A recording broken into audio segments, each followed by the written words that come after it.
He didn't change his vote. I did. Well, I certainly know how to make fun of Hollywood.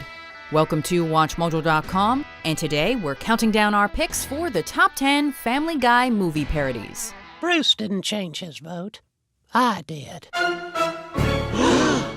Before we begin, we publish new videos every day, so be sure to subscribe for more great content. For this list, we're looking at moments from the animated franchise that satirize scenes or characters from various movies. While the episodes often contain many different pop culture connections, we'll be focusing on the more prominent, or at least more memorable ones, and not every single reference that's made. Number 10. Willy Wonka and the Chocolate Factory. In the episode Wasted Talent, Peter and his buddies learn of an upcoming tour of the Pawtucket Brewery. To win a spot on the tour, they need to find a silver scroll hidden inside a random bottle of beer. Sound familiar? I found it! I found the last scroll! He found it! Oh my God! Run home, Peter! Run as fast as you can! Not only is this storyline ripped straight from Willy Wonka, but the entire episode is basically one giant parody of the movie. There are lines, story beats, and music ripped straight from the source. And some of the characters are more hilarious and exaggerated versions of the ones found in the movie. Choomba, boomba, gobbledygorse. Count yourself lucky, you're not a horse. However, we don't remember Charlie getting kicked in the shin by an Oompa Loompa. Choomba, woomba, gobble. Ah! Number 9. The Lord of the Rings: The Two Towers. This scene starts with Chris being attacked by a haunted tree. Herbert then shows up and yells, "You shall not pass to the tree." It's not quite as epic as Gandalf's, but whatever, causing them to both fall down a massive crevice. The moment is ripped straight from the beginning of The Two Towers, and follows the scene pretty much beat by beat.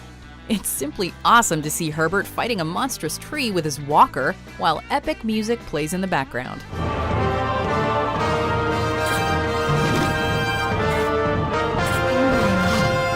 This one isn't as gut-bustingly hilarious as some of the other entries on our list, but it's probably one of the most fantastical scenes in Family Guy history. Number 8. The Friday the 13th franchise. It's kind of endearing to see a psychopathic serial killer gleefully talking about the wildlife returning to a newly cleaned lake. I think this is really going to revitalize tourism. And then he nonchalantly stabs 2 teenagers. An oddly nice Jason Voorhees makes numerous appearances throughout the show, including once as a store manager threatening to kill his employee, and another time as a loving dad dropping off his psychotic son at camp. Don't look at me, I'm just here to drop off my son. Justin? There's something oddly funny about the way the writers have decided to portray Jason in the series. Sure, he retains his bloodlust, but he also seems to have a giant heart. It's that odd disconnect that makes his appearances so much fun. Love bears all things, believes all things, hopes all things, endures all things. Number 7. Fast Times at Ridgemont High. We don't know what it is about the scenes ripped directly from movies, but they always seem to be the funniest. In this episode, Meg develops a crush on Tom Tucker. While watching him on television, she has a vision of Tom swimming in a pool, calling her cute, stripping off his shirt, and making out with her. This is inspired by the famous scene from the classic teen comedy Fast Times at Ridgemont High, although it is infinitely sexier in the movie. Sorry, but watching a grown, mustachioed, hairy-chested man making out with a teenager is not exactly our idea of sexy. Like Brian says, it's Awkward. Number 6. Raiders of the Lost Ark. Seth MacFarlane apparently loves him some Indiana Jones, because Family Guy certainly loves to reference it. If Peter isn't using the sunlight and a scepter-like device to find a notebook in his attic, then he's being chased by the natives of a foreign land and escaping at the last minute on a plane. The native scene is right out of Raiders of the Lost Ark, complete with the exact same music and quotes. And this being Family Guy, Meg hilariously drops dead from the numerous blow darts in her back. And to think, that was all due to Chris becoming a freshman. Number 5. Back to the Future. This Family Guy parody has everything. Time travel, alternate timelines, keytars, and tons of Back to the Future references. Stay tuned for President Ronald Reagan's weekly radio address. Ronald Reagan? The actor? He's president? Peter, you're the one from the future. You should know. Forget it. After complaining about missing the single life within earshot of death, Peter is transported back to the 80s to relive his younger years. Only he misses his chance with Lois, and when he gets back to the future, she's married to Quagmire. Let's go upstairs and do it. Okay. Well, if you're familiar with the adventures of Marty McFly, you can guess what happens next. Peter goes back to 1984 and has to win Lois's heart at the big dance, while Earth Angel plays in the background. You can probably also guess that he succeeds, and that Brian and Rick Astley get their moment in the spotlight. Never gonna give you up, never gonna let you down, never gonna... Number 4, And Then There Were None. Who knew that Family Guy and Agatha Christie could go so well together? And Then There Were Fewer, a play on the film adaptation's title, follows the same plot as Christie's story, only, with Family Guy characters.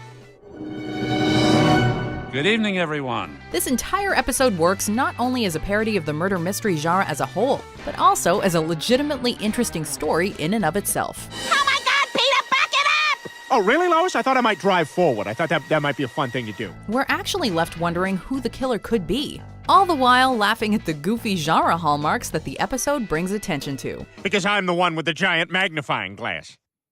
Is my eye big? Plus, it's just awesome to see all the characters together in one place, even if they're dropping like flies. Number 3, Ferris Bueller's Day Off. Family Guy just loves borrowing from the 80s, don't they?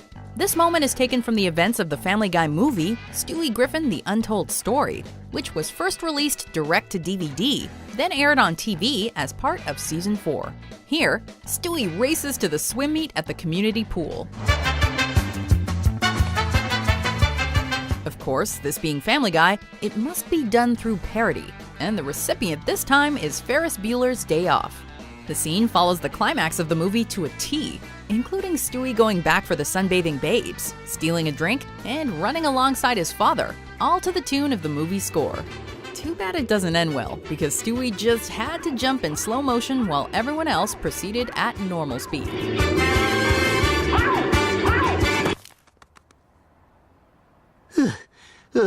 Probably shouldn't have milked that landing. Number 2, The Shawshank Redemption. The Shawshank Redemption is often considered one of the greatest movies ever made, so of course Family Guy couldn't keep their hands off it.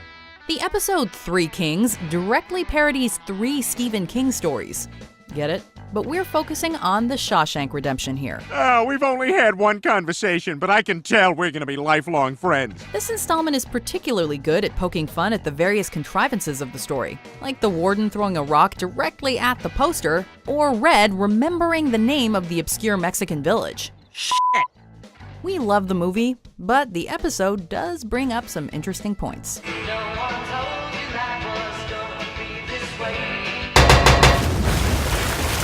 Before we unveil our number 1 pick, here are some honorable mentions.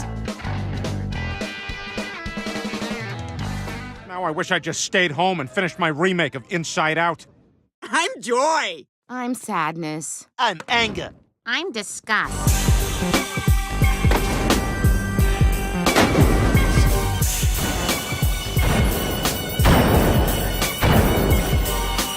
Back up in your ass with the resurrection.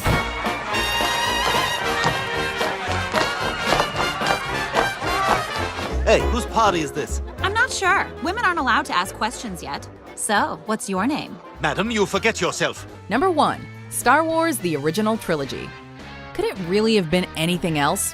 It's no surprise that the writers and producers of Family Guy are huge Star Wars fans, as there have been many fantastic parodies and homages aimed at the franchise over the years. I'm Luke Skywalker. Me and Han Solo and Obi-Wan are here to rescue you. Wait, Obi-Wan Kenobi?